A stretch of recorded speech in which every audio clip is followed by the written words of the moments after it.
It's time to take a ride on the Steelers Afternoon Drive with our co-hosts Aaron Saunders and Zachary Smith.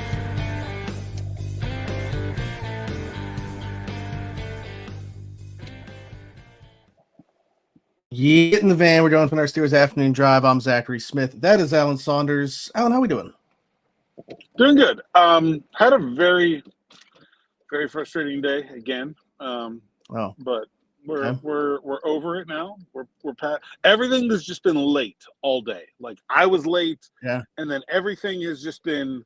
Nothing's happening on time today. We're late. Steelers injury report was late. Well, that's us being late is the cause of that. I mean, that is the domino effect of them being late. So we're late because they're late. So that's on them. We don't take blame for that. But everything else in my life was late today too. So maybe it's just. So I guess we should have seen this coming then. Yeah. This should have been a sign that we knew that this was going to happen today. Mention the injury report. I guess let's start there. Some DNPs that we knew we would obviously have. Derek Harmon already ruled out for this game. Jalen Ramsey getting some rest. Aaron Rodgers with a wrist. I guess this is just going to kind of be a thing potentially on Wednesdays going forward where it's a DNP. Patrick Queen dealing with a glute issue. Did not practice today. We'll monitor that one throughout the week, obviously. And then TJ Watt, who got stepped on late in that game against the Bills. So DNP with the toe injury that he's dealing with. Yeah, I kind of wonder how late exactly in that game and how much was it affecting him because I mean that's as bad as I think he's played in several seasons. Like other than when he came back, I guess in 22 after the pack, like obviously wasn't the same type of player, but certainly since then, that's as bad as I've seen him play. Yeah. And maybe as bad as I've seen him play against the run ever. Yes.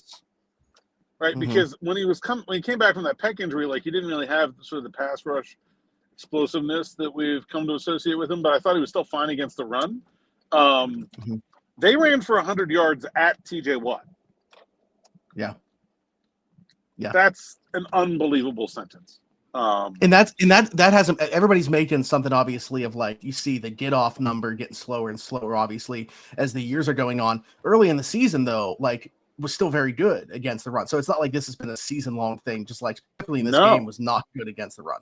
And part of it is, of course, not having Derek Harmon inboard of him. You're dealing with a young rookie, middle round pick in Y.A. Black, and then worse, like down the road, Osezi Atomolo and Broderick Martin playing inside of him is not great, right? I mean, we can acknowledge that, but man, I just thought they specifically attacked him in a way that I haven't seen anyone do ever, and boy, that's a frustrating. Frustrating is kind of the word of the week. If we were, if we had a word of the week, that's what it would be. But so we didn't know about this. Following, is this like new knowledge today with him not practicing? Yeah. Okay. Yeah. Didn't practice today. Bunch of guys not at practice today. Patrick Queen. We'll see about that glute injury. I did see him after practice. And talked very briefly, but didn't really give me much in terms of what's going on. And then, Rodgers. Aaron, I think is going to be fine. I mean, he's just they're just going to take it easy on him here earlier in the week and see if he can go under center tomorrow. That'll be the real question mark about this week with Rodgers. Yeah, and then obviously I mentioned Harmon, who's already rolled out, and then Jalen Ramsey getting a rest day, and that's the end of the DNPs there. So, a couple of LPs to keep an eye on. Yeah, like Calvin Anderson popped up with a knee. Yeah. Unsure what to make of that.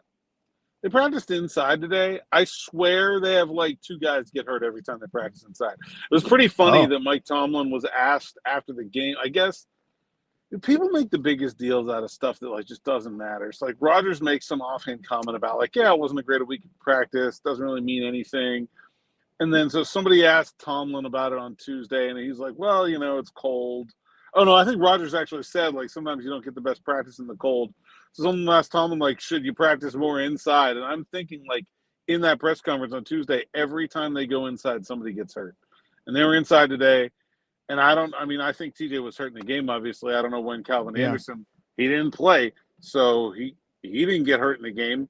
LP with a knee. Also, Dante Kent, I believe, suffered a significant injury in practice today. His first one back. Had a foot injury, ankle injury that was in training camp, had been working all this time, listed as an LP, including a knee injury today. Eerily sort of similar to what happened with Corey Trice. Also, that was an indoor practice when he came back his first day from being on IR all that time. Okay, well, I was going to ask about that next because I was like, why does it say ankle/knee? There you go. That's terrible. Yeah. I mean, before you said it, I was thinking this is giving very much Corey Trice vibes as you were talking there. Man, that would suck all around, obviously, for him. But I was also curious if maybe he could contribute in the return game at some point here. How about a cornerback? They're not exactly deep there. We talked about it yesterday. I mean, I think he would have been in line to kind of maybe get some playing time here down the stretch. In the slot, he certainly, I think, would have been a more attractive option to back up Brandon Echols than moving Jalen Ramsey from safety. And, we'll see what happens. They open his window, so, I mean, you got to get done in 3 weeks. I don't know if they have any idea the extent of what happened today with his knee, but 3 weeks is not a lot of time to come back from any kind of knee injury. Let's provide some good news here. Listed as an LP, but I'd say that, like, given the circumstances, this is good to see him at least there. James Pierre working his way through the concussion protocol, listed as a limited participant. Yeah, we'll see how he does tomorrow, but I think a very strong sign that James Pierre was out there on a Wednesday coming back from the concussion protocol. That seems like a real good sign for him to be able to play this week. And then, Storonik and DK Metcalf listed here too. Metcalf listed as just rest. I thought maybe it would be because of they would list him as an LP because of the ankle thing that he was dealing with, but it was listed as rest. And then Storonik, who didn't practice a couple times last week because of the shoulder, listed as a limited participant today. Yeah, those guys are fine. So, not much to be made there. You mentioned you talked just briefly to Patrick Queen after practice, but Aaron also spoke today. I know you said you talked to a couple other guys. Curious what came of those, if you thought anything was interesting. Yeah, talked to let's start with DK. Really good conversation about that word frustration. And, DK has a reputation of being a guy who on the field can be a bit of a hothead over the course of his career. I don't think that's breaking any news. But I asked him about the frustration and the way, whether that's good or bad for a team, basically. And I thought he gave a really good answer talking about how, like, it just shows that guys care. Like, it's not a bad thing unless you make it a bad thing. He's like, it would be a worse thing if guys weren't frustrated with the way we were playing right now. So I think the Steelers, it's funny too, because I had somebody going back and forth with me on Twitter yesterday about like, oh, there's problems in the locker room. And I'm like, there really isn't. My column for tomorrow morning is going to be about this word of the week, the frustration, and also about how, like, really the team that wins this game is going to be the team that deals with their own issues the best. The Baltimore Ravens are also 6-6. They have a lot going on too. Sure. And they're not playing very well right now. And I feel like this division, this game, and this sort of sprint to the finish from these two teams is going to be won by the team that keeps its head the best. And I really think this team is, like, they're not at each other's throats. This whole we got to talk about the offense, the whole Rodgers meeting thing. Oh my God! Yeah. Like, I can't believe the narratives I've seen out there about that. But like these guys genuinely seem to like each other. They're getting along. No one's freaking out. Like, it's. They're obviously frustrated, but I don't think there's any negative energy coming from the locker room right now that I'm picking up on. Yeah, I mean, I think that kind of goes hand in hand with what we were talking about with being able to shut out the outside noise. Like all that is happening within the fan base, but it doesn't mean it's happening, internally. I mean, I would say for better or worse, but certainly it's for better in their case. They, I'm sure, are aware that they haven't been good enough and they need to be better than they have been, and how important this game is. I mean, did you see the percentages on the Athletic playoff model, depending on who wins and loses this game? What they go to? No, I haven't. It's like the winner 75% chance to make the playoff, the loser 25% chance in both cases, regardless of which one wins and which one loses. Feels about right. And honestly, like we've talked about how Baltimore had an easier schedule, but I think now at this point, I mean, there's so few games left that I think it's actually gotten to kind of even. And the Steelers have those 2 games against the Browns and the Dolphins. I don't think the schedule advantage is so significant anymore. This really does feel like a sprint to the finish. It feels like. Did you ever watch track and like a high school track and field meet, or like a kids? You know how there's like the third heat that like only has 2 kids in it. You know, like you have like you got the first heat. Those are the really good. Then you got the second heat. That's what this race feels like, doesn't it? This is a sprint to the finish by the third heat, by two 6-6 teams just gutting it out to put in an awful time, but to finish ahead of the other guy. Well, I think because what we said needed to happen, if the Ravens were to lose that game on Thanksgiving against Cincinnati, that was going to be big, because then they play Cincinnati again, now with Joe Burrow back in the fold. Both Steelers meetings, they go to Green Bay and they host New England. So yeah, I mean, certainly I feel like that advantage in terms of the strength of schedule is gone. Like I don't see a difference here between that and what the Steelers have left here. They obviously, we go to Detroit but we go to Cleveland and host Miami within there is the difference. So like, if anything, I think the Steelers actually have the easier schedule. Yeah, I agree. And really, obviously either team is eliminated if they get swept in the 2 games. Oh yeah.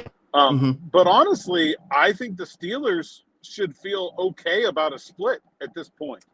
I think I would like their chances if you told me they're going to split the 2 Baltimore games right now. Yes, because that would take so then you go to the 3 games that aren't, and again, they have Cincinnati, Green Bay, New England. Pittsburgh has Cleveland, Miami, and Detroit.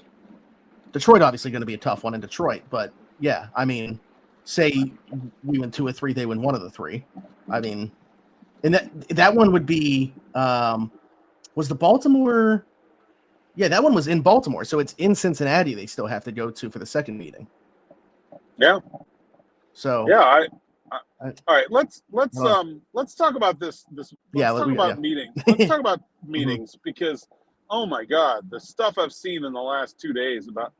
So Aaron Rodgers was asked what has to happen for them to get better, and he said, when we have meetings, for guys to show up and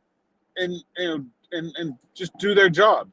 Somehow, a lot of people took that as guys not showing up for meetings, which has not generally been the case. And they do all kinds of extra stuff too that's like not in mandatory meeting time. That certainly lots of guys don't come to or do come to. It's in the evening, guys got other stuff going on, whatever. It's like a whoever shows up thing.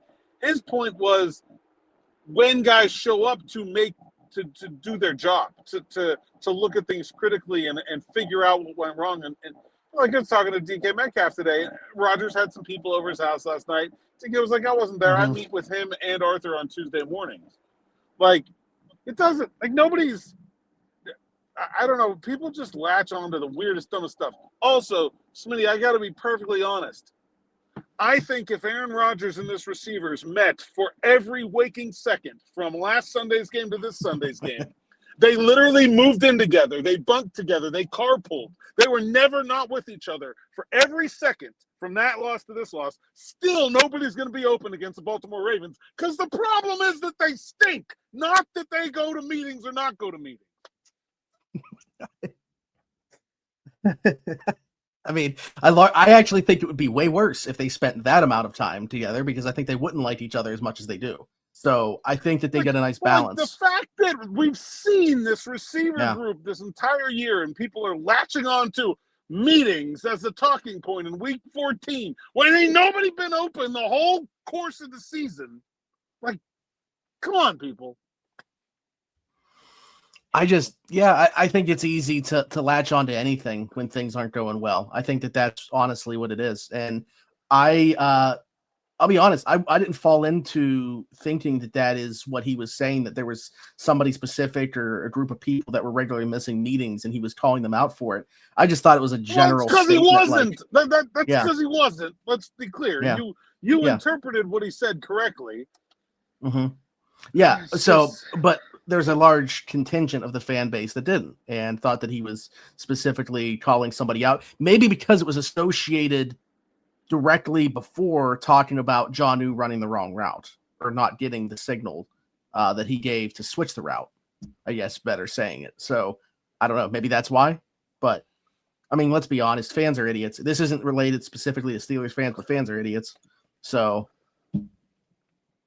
yeah, including myself. Yeah, but I have this and there were some certainly but also plenty of people in my profession contributing to this as well too. Yeah, sure. Which makes it even worse because then the fan base feels like there's a leg for that thought to stand on. Yeah. So, yeah, that's nothing. That 0% of the Steelers' issues with the passing game stem from attendance at meetings. Let's just make sure that's clear. Mm-hmm. I do wonder how that birthday party went, though. And they all were pretty much together on Thanksgiving as well. Number 88 hosted Thanksgiving for a lot of the guys on the team. So, yeah, I mean, there's not an issue in terms of the camaraderie. Certainly not. And see what the product is on the field and it doesn't matter. You can very clearly see that Jonnu Smith was just simply not looking at Aaron Rodgers when he gave the signal. Go back and watch the play. Aaron Rodgers puts his hands around his throat. By the way, Ed Thompson got a great picture of it. It's an amusing visual because the sign looks like he's choking himself. But he puts his hands around his throat. You can see that Jonnu Smith is looking down at his feet to make sure he's on the line of scrimmage while Aaron gives the signal, and he just misses it. What is a meeting gonna do to solve that? It's just a thing that happened. There's a million of those in every football game. It's just stuff that you can't. There's no preventing that. Hey, don't look at your feet. Then you're just gonna get penalties for being lined up wrong. Whatever. Yeah. So that's certainly not. I don't think a contributing factor here as to why we've gotten the results that we have. No. But anyways, any more to say on that aspect of it? Oh, you know who did have a good video? If anybody is curious, Ben Solak had a really good video about the miscommunication where the same thing you're talking about. Like you could see, so the reason that he did that, of course, he didn't know specifically, but just like the idea, the concept there, one name for it is China. So like if you're trying to switch one route on it, choke, you're going with another 5-letter word that starts with CH, which could be the tell for Jonnu to flip his route on that. And he was, but like you were saying, you could see that Jonnu was not paying attention.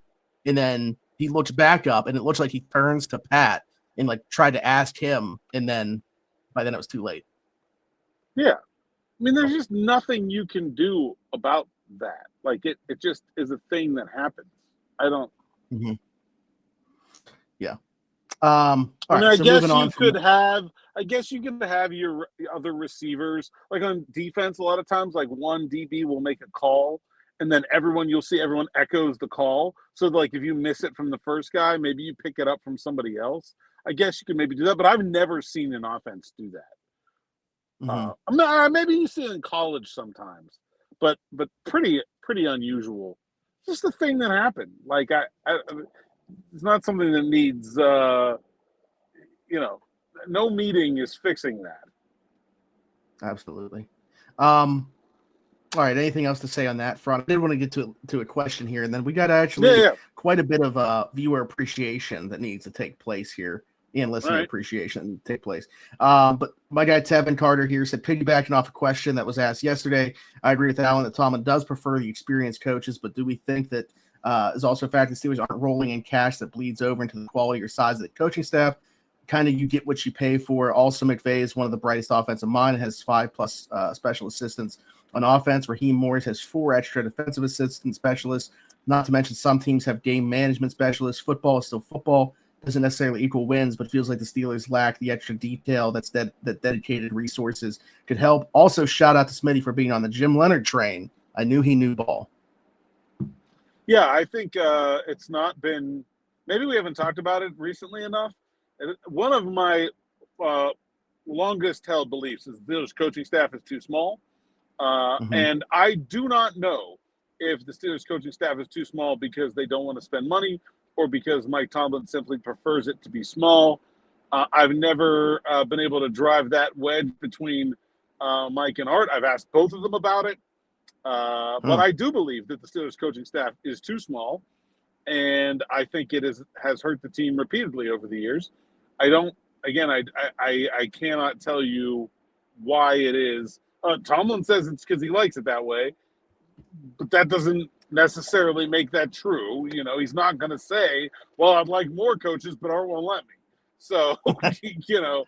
You didn't give me the money? Yeah. Yeah. So, I don't know why it is.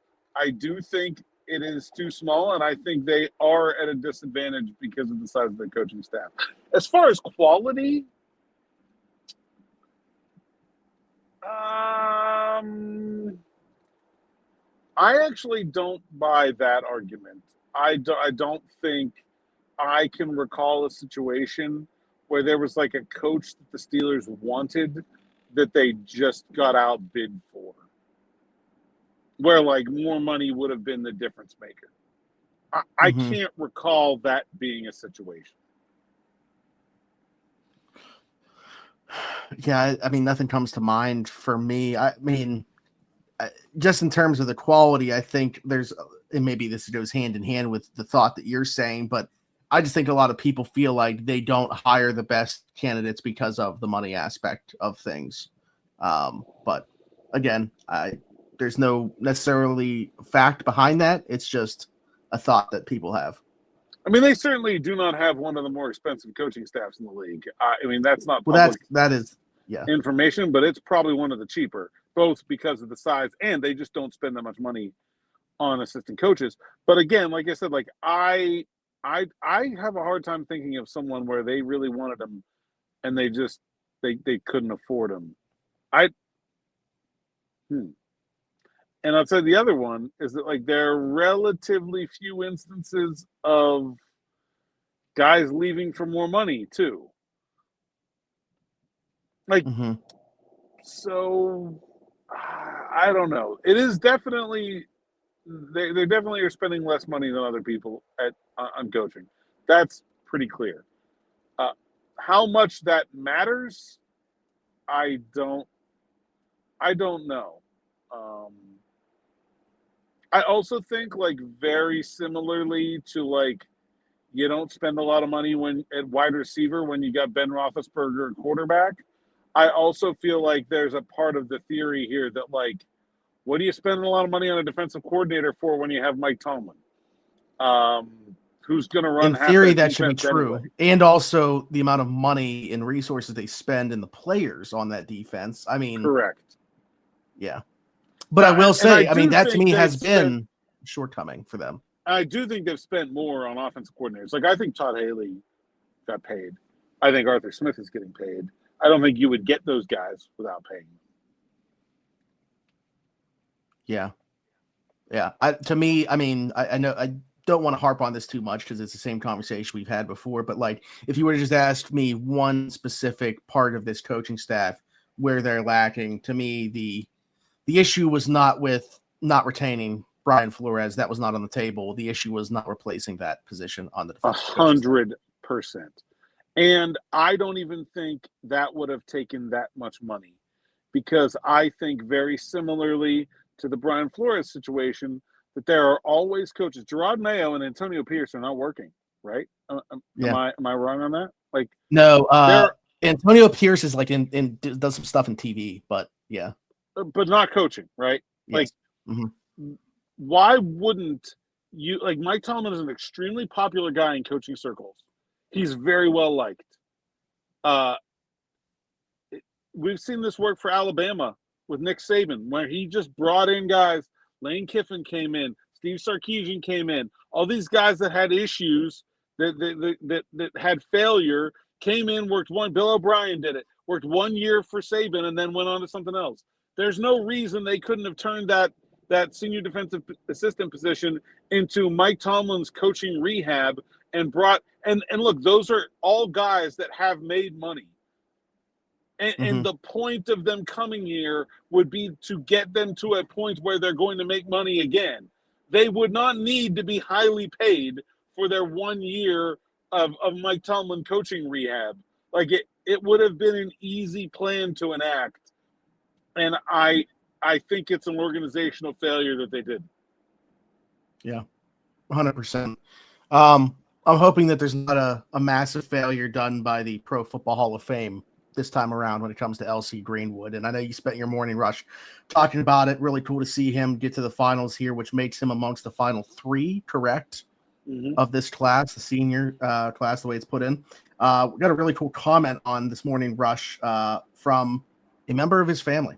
Thanks, Alan. We are staying in prayer. Hopefully this time it happens. It was an honor that you changed your show to mention Dad. And I know last year we made a pitch, obviously, for LC to get in. And his family commented at the time as well and thanked us for putting out the episode. Just really cool. I don't know if they listen regularly to all of the content or if they just come across things, obviously, that mention LC. But we appreciated the comment, obviously rooting for this to be the time that it happens. We've been pushing for this for a long time. So thanks for checking out the episode, and we're pulling for the family.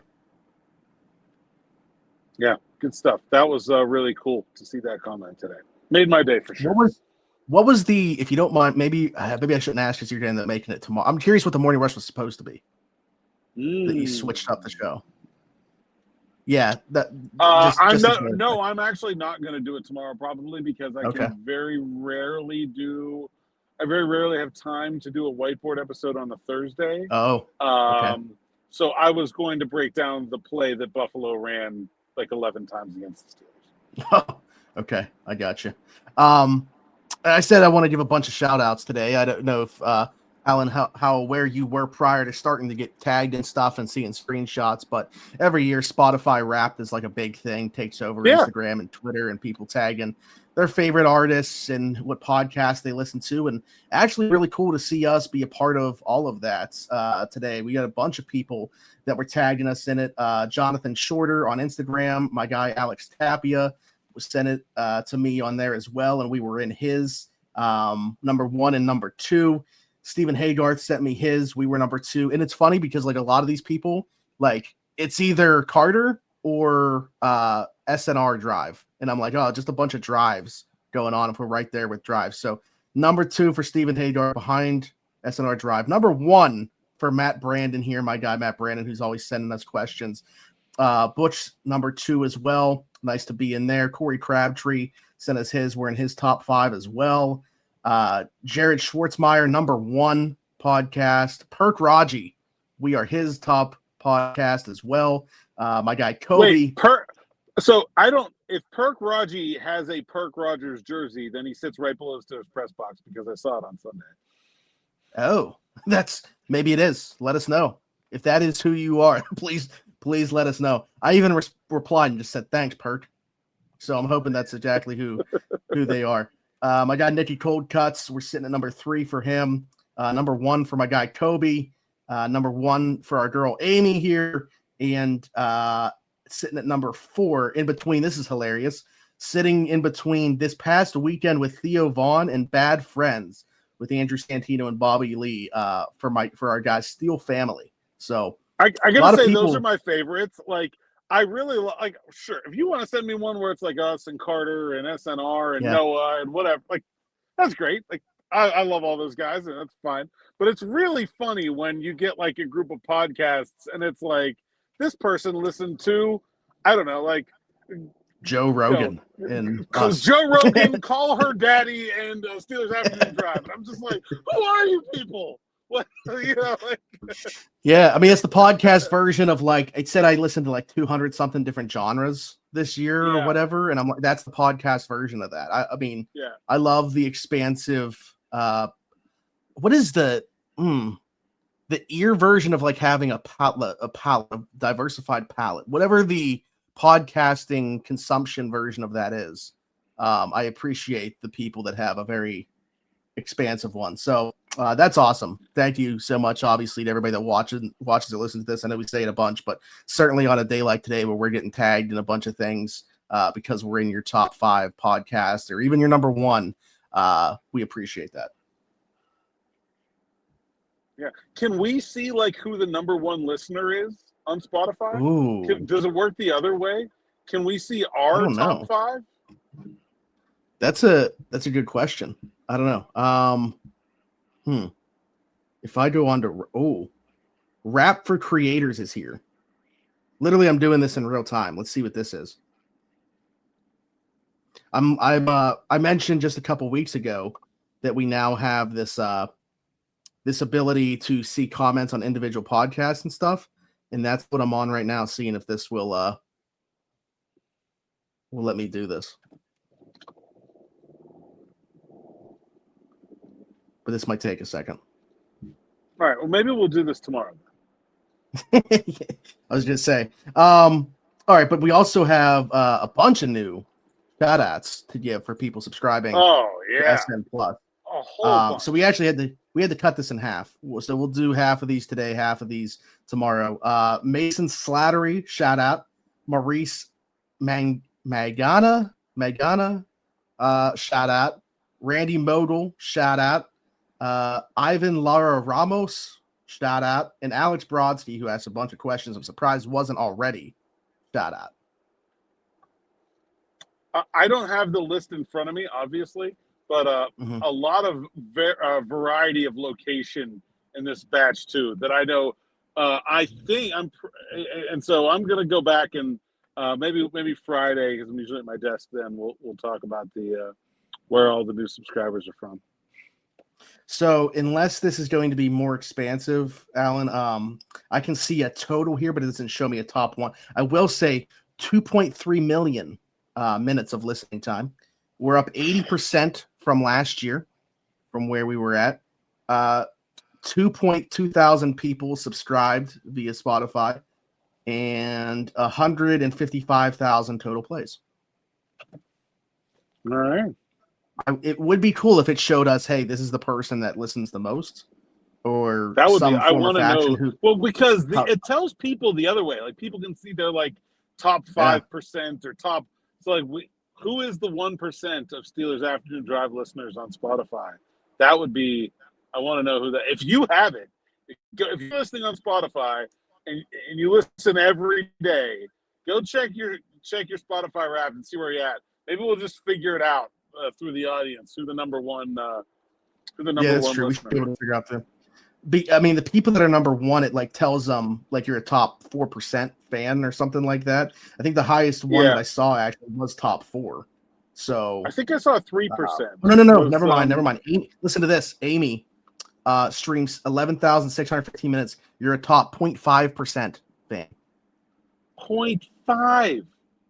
Yeah. All right. So that's definitely that's the highest I've seen today. Amy Webster, shout out. All right, Amy. There we go. That's pretty sweet. All right, good stuff. Appreciate all you guys and girls for listening, watching every single episode. That was about Spotify specifically, but obviously the YouTube subscribers we appreciate, the Apple subscribers as well. They do their own thing. I think it's not nearly as popular as Spotify Wrapped. I'm not sure what they call it, highlights or something. I don't know. I'm not on there. But anyways, other than right here on this podcast, Alan, tell the people they can find you. Hey, Saunders _ PGH on X, Instagram, TikTok, and Blue Sky. PGH Steelers Now is the site's account, SteelersNow.com. Go there and read my column tomorrow morning. Read what's up there on the site today. Sign up for SN Plus, even though you missed our half-off discount. It's still very, very inexpensive. Also, gift subscriptions still available. We'll keep them up there forever, but really pushing it here.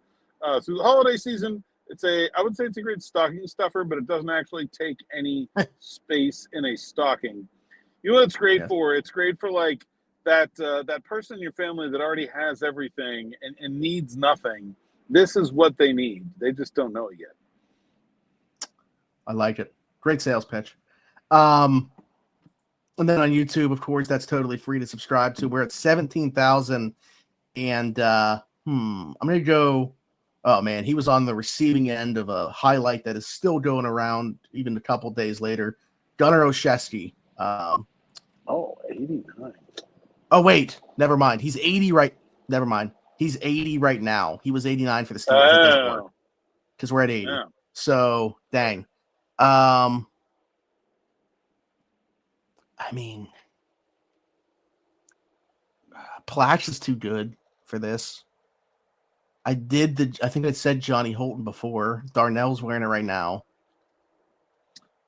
Oh, Cedric Wilson. Also not a bad player, but I know I've used Jaheen Arnold before, which is a great answer for this. Charles Davenport, I believe, is another one. It's like a wide receiver 4 in the early 90s.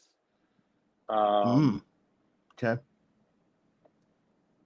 trying to come up with more. I feel like there should be more, but I want to say we're probably getting yelled at. Was there a white guy, wide receiver wore 80? Danny Farmer was 80. Was he 83? When are we talking? Like maybe 80s, 90s, early 2000s, somewhere in that range, maybe. I don't know. Johnny Barnes, 95.